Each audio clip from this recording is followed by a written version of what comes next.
Bonjour chers élèves, maintenant on va entamer le chapitre 2 de l'unité d'électricité concernant la tension électrique.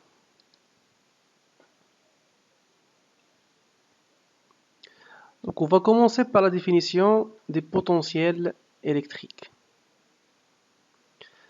Chaque point d'un circuit se caractérise par son état électrique, c'est-à-dire sa charge, soit positive, soit négative, par rapport à un état de référence. Cet état se nomme le potentiel électrique. Elle est notée V et s'exprime en volts. Donc chaque point du circuit, il a son propre potentiel. Ce potentiel se mesure en volts et on le note V. Ce potentiel, il a une relation directe avec la tension électrique. Maintenant, on va passer à la définition de la tension électrique. Donc, c'est quoi la tension électrique par rapport au potentiel électrique?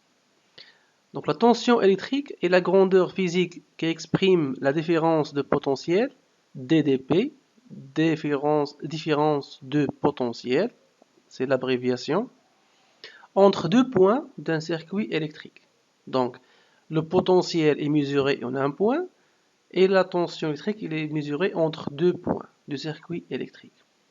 Le symbole de cette grandeur physique est U. Son unité est le volt.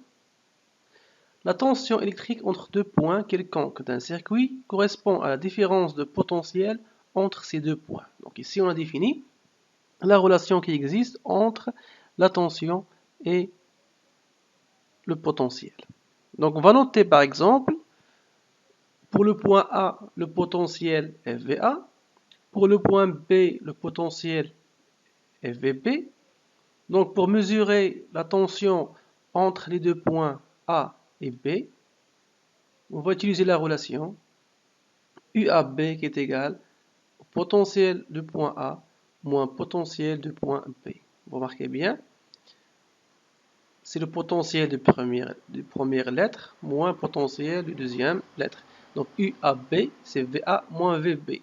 Si je veux écrire UBA, ça va être VB moins VA. Donc la relation qui existe entre le potentiel et la tension électrique, c'est que la tension électrique, c'est une différence de potentiel entre deux points quelconques du circuit. Maintenant, comment on va représenter la tension électrique? La tension électrique, sur un schéma électrique, la tension électrique est représentée par une flèche. La tension est positive si la pointe de la flèche désigne le potentiel le plus élevé. L'autre bout de la flèche indique le potentiel le moins élevé. Ça veut dire que la tension peut être soit positive, soit négative, car c'est une grandeur algébrique. Donc la tension est négative dans le cas contraire. Si je prends ici par exemple un des pôles qui a le pôle A, le pôle B, le pôle A a un potentiel VA, le pôle B avec un potentiel VB. La tension UAB est représentée par une flèche. Maintenant, si VA est supérieur à VB, UBA sera positive. Si VA est inférieur à VB, dans ce cas UAB est négative. Voici la flèche qui représente la tension électrique. Maintenant, comment je peux savoir si VA est supérieur à VB ou bien VB c'est elle qui est supérieure à VA? C'est selon le sens du courant. Si le courant circule de A vers B, dans ce cas, VA est supérieur à VB et on aura une tension positive. Si le courant circule de B vers A, dans ce cas, VA est inférieur à VB, on aura la tension qui est négative.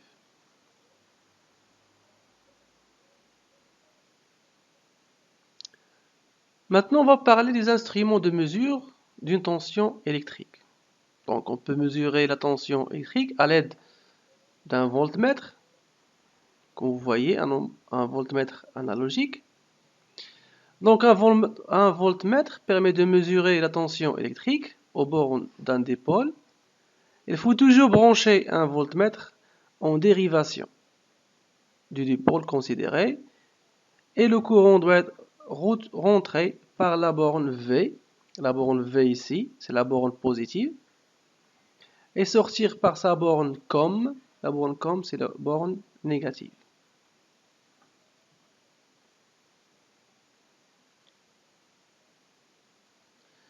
Donc, pour éviter de détériorer le voltmètre, il faut choisir le meilleur calibre possible en procédant de la manière suivante. On va procéder de la même manière qu'on a vu pour l'ampèremètre. Donc, on commence par utiliser le calibre le plus grand existant sur le voltmètre. On va commencer par le calibre le plus grand avant de descendre vers les calibres les plus petits. On choisit le calibre sur lequel l'aiguille s'arrête le plus loin possible vers la droite du cadran. Donc on va chercher le plus grand éloignement ou bien écart possible. La tension mesurée est donnée par la relation U est égal à C fois N sur N0. Avec N, c'est le calibre adéquat qu'on a choisi. N, c'est la graduation devant laquelle l'aiguille s'arrête. N0, c'est le nombre de divisions du cadran. Si je prends par exemple les calibres 100 volts, 10 volts, 1 volt, la lecture s'effectue de 0 à 100. Donc N0 c'est 100. Si je prends par exemple 333 volts, dans ce cas, la lecture s'effectuera sur le cadran de 0 à 30. Donc N0 c'est 30. De même, on peut évaluer les erreurs, telles que l'incertitude absolue, delta U qui est égal à C fois la classe sur 100, c'est le calibre. La classe est indiquée ici par le fabricateur du voltmètre, donc il est indiqué sur le cadran. On peut tout de même calculer l'incertitude relative tout en divisant delta U sur la valeur de U. On peut mesurer cette tension aussi avec un voltmètre numérique. Donc vous voyez bien, un ampèremètre numérique, il peut afficher la valeur de la tension sans avoir recours à effectuer des calculs. Il faut juste choisir le calibre adéquat. Donc avec le sélecteur de fonction, on choisit la fonction voltmètre, parce que comme vous voyez ici, généralement les appareils numériques ce sont des multimètres, donc on peut mesurer soit l'intensité du courant, soit la résistance d'un conducteur ohmique, soit la valeur de la tension. Donc on va mettre le sélecteur sur la position où on a la mesure de tension électrique. Sa mesure est positive lorsque le courant entre par la borne plus et sort par la borne moins, et on aura l'inverse dans le cas inverse. On doit d'abord utiliser le calibre le plus grand pour avoir une approximation de la tension, puis on choisit le calibre le plus proche mais supérieur afin d'obtenir une mesure plus précise. Donc en général, la même approche. Maintenant, on va passer aux lois des tensions dans un circuit. On va commencer par un circuit en dérivation.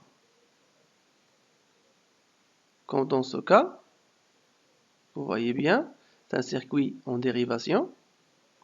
La tension aux bornes d'un ensemble de dipôles montés en dérivation est la même.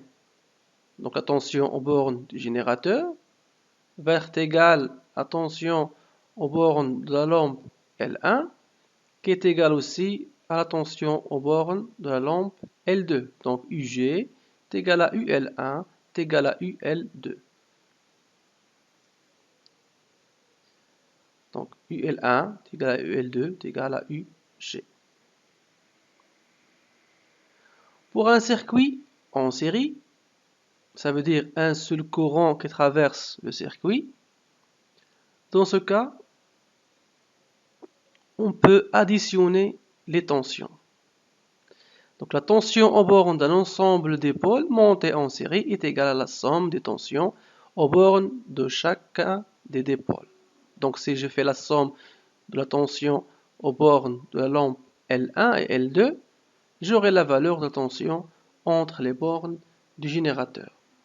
Donc la tension aux bornes du générateur est égale à la somme des tensions aux bornes des récepteurs. C'est ce qu'on appelle la loi d'additivité des tensions. UL1 plus UL2 est égal à UG.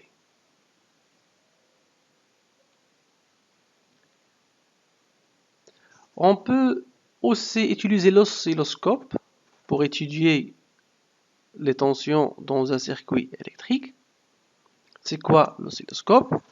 C'est un appareil électrique permettant de visualiser et de mesurer les grandeurs d'une tension au cours du temps. Donc, la différence entre le voltmètre et l'oscilloscope, c'est que l'oscilloscope permet d'obtenir l'évolution temporelle de la grandeur mesurée.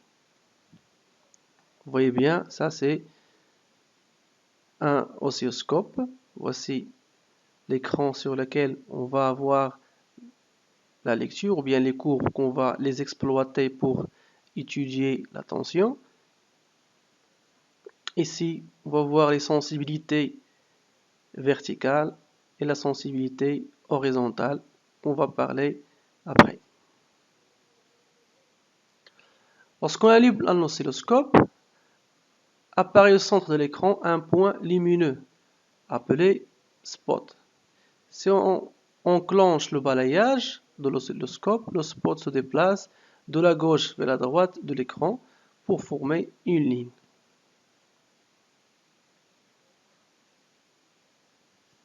Maintenant, comment on mesure ou bien on visualise une tension continue? Vous voyez bien, la tension continue se forme d'une ligne horizontale qui est décalée par rapport au centre de l'écran. Donc, branchons au bord d'un oscilloscope un générateur de tension continue. Le spot dévie verticalement. Plus la tension appliquée est grande, plus la déviation verticale est importante. La déviation verticale est donc proportionnelle à la tension appliquée. Le bouton de l'oscilloscope, appelé sensibilité verticale, noté V par division, ça veut dire combien de volts par division. Ça, ce sont les divisions. Ces petits carreaux, ce sont les divisions. Donc la sensibilité verticale permet de régler combien on aura de volts par division. Donc, il indique combien de volts correspond à une division verticale. Il devient ainsi facile de mesurer la tension appliquée aux bornes de l'oscilloscope. Comment on va mesurer? Donc on va multiplier le nombre de divisions par la valeur de la sensibilité verticale. Donc pour déterminer la valeur de la tension U, on mesure sur l'écran la déviation verticale, donc combien on a d'écart entre le centre de l'écran et la ligne qui est horizontale, verticalement comme ça. Donc par exemple ici on a 3 divisions. On va noter Y fois SY, c'est la sensibilité verticale. Donc la relation qu'on va utiliser, c'est U est égal à SY fois Y. Donc c'est la sensibilité verticale fois le nombre de divisions avec laquelle la tension a monté par rapport au centre de l'écran. Maintenant, comment on va visualiser une tension alternative variable? Maintenant, on passe aux tensions qui sont variables. On a plusieurs types. Par exemple, on a la tension qui est sinusoïdale, la tension carrée et triangulaire. Ces trois formes sont obtenues grâce à un générateur à basse fréquence. C'est ce qu'on appelle un GBF. Vous voyez bien les touches ici. Ici, c'est pour avoir la tension sinusoïdale, carrée ou bien triangulaire, selon notre choix.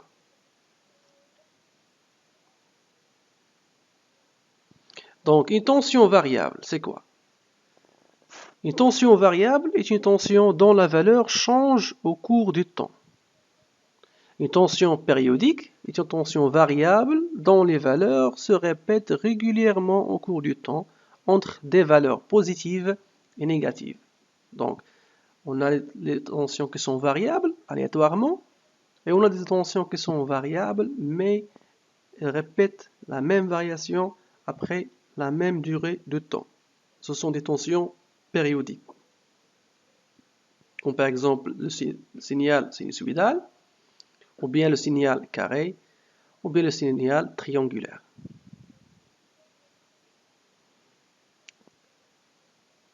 Maintenant, on va passer aux caractéristiques d'une tension alternative périodique. Donc, on va s'intéresser seulement aux tensions qui sont périodiques.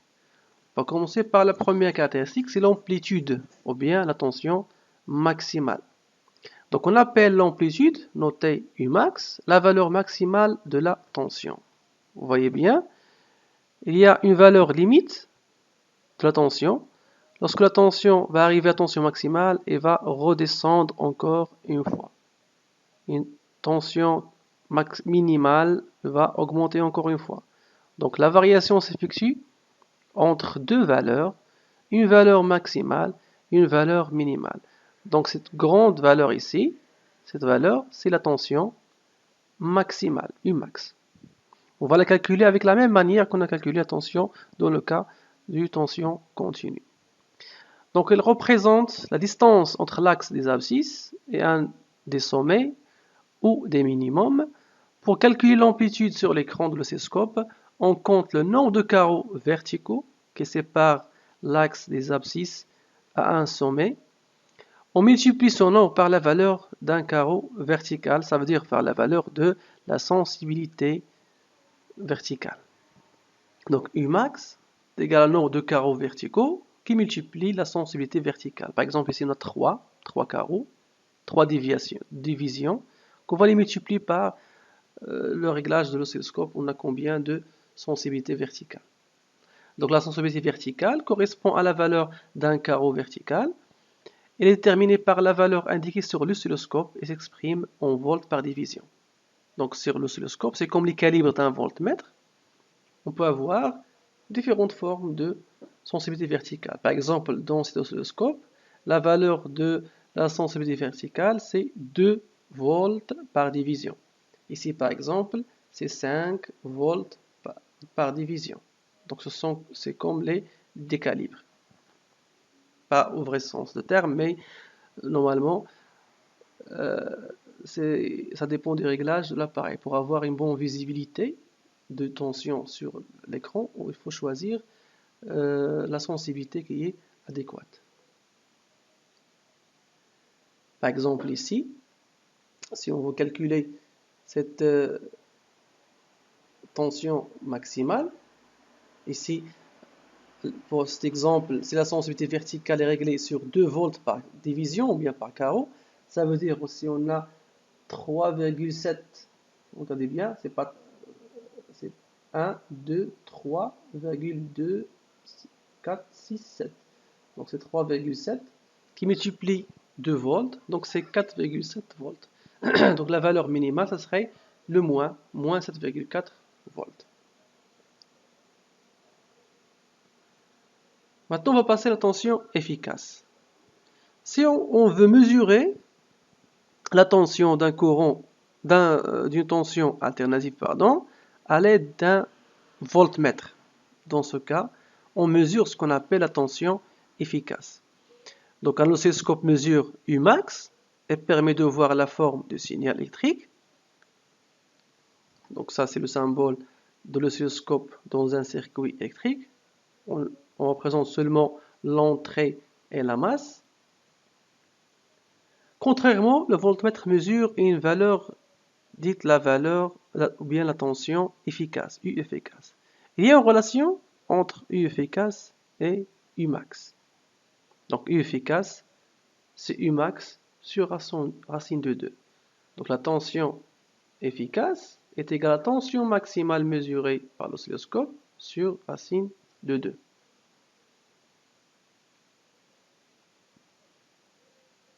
La période. On a dit que la tension qui est périodique, elle répète les mêmes variations dans les mêmes durées de temps. Ces durées de temps dans lesquelles on répète les mêmes variations, ce sont les périodes. Donc c'est la période T majuscule.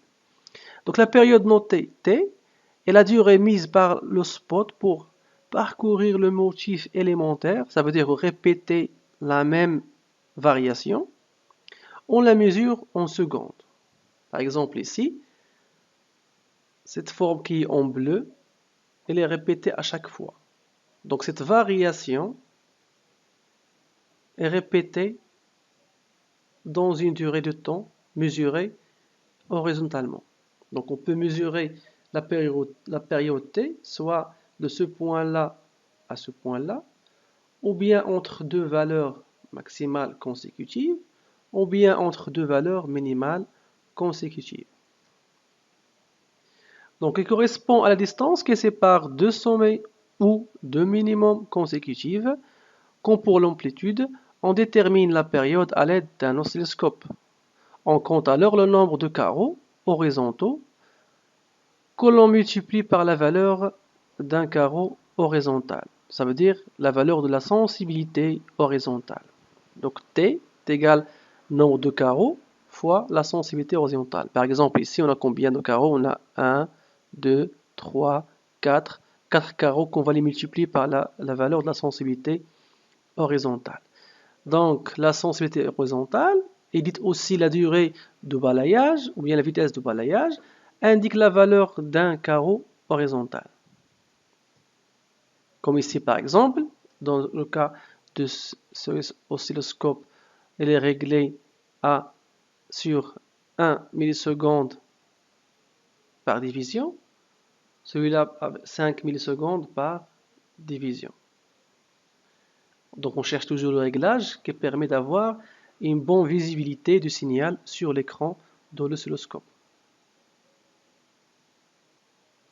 Un exemple ici, c'est la sensibilité, c'est 2 millisecondes par carreau. Ici, on a combien de carreaux? On a 1, 2, 3, 4, 5, 6, 7,5 qui va multiplier 2. Donc on a 15 millisecondes dans la période. Et qui dit période, dit aussi la fréquence. La fréquence est la relation intime avec la période. Donc, la fréquence est le nombre de fois que le motif élémentaire apparaît pendant une seconde. Ou bien, on peut dire c'est combien on a de périodes par unité de temps. Donc, on refait combien de fois cette variation du signal au cours d'une seconde. Donc, on appelle fréquence f, l'inverse parfois on la note n. Vous allez voir dans les années prochaines d'autres notations. C'est l'inverse de la période et s'exprime en Hertz de symbole Hz. Donc F c'est 1 sur T. La période doit être obligatoirement en secondes pour effectuer le calcul de F. Donc il faut toujours penser à convertir la période en secondes avant de calculer la fréquence. On peut aussi utiliser des multiples, comme par exemple le kHz, c'est 10 à la puissance 3 Hz, le mégahertz, c'est 10 à la puissance 6 Hz, ou bien le gigahertz, c'est 10 à la puissance 9 Hz. Et merci pour votre attention.